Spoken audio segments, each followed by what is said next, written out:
The Indian community says Kenya has been a supportive host that has seen their businesses thrive. Speaking during the commemoration of 75 years of India's independence, Dr. Bimal Kantaria, the chairperson of the United Asian Network, said the spirit of togetherness was a defining characteristic of the Indian community that has contributed to the success of Indian businesses in Kenya.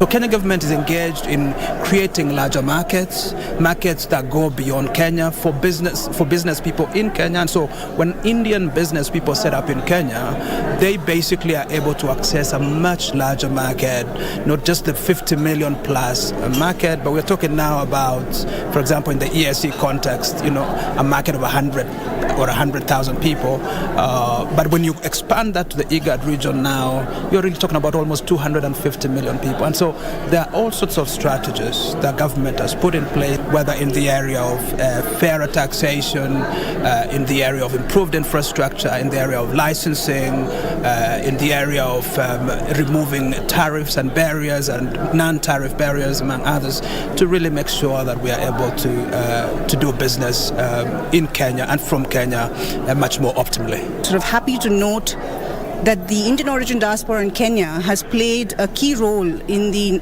development of Kenya throughout history, from the kind of humble origins that they began with.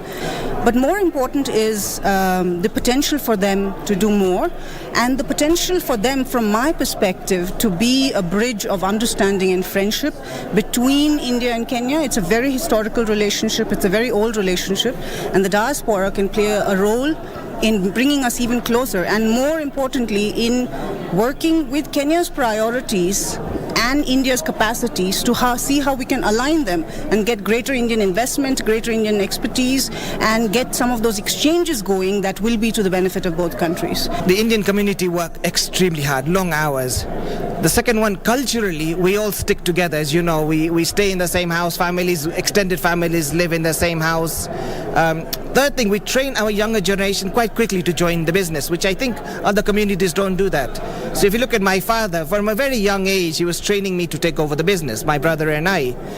So it's a cultural thing. So we tend to train our children very young that they must join the business, or at least have the option of joining the family business. History of India and Kenya are much more intertwined as our PS has said earlier on. And for that we're truly proud to be both Kenyan and Indian as well.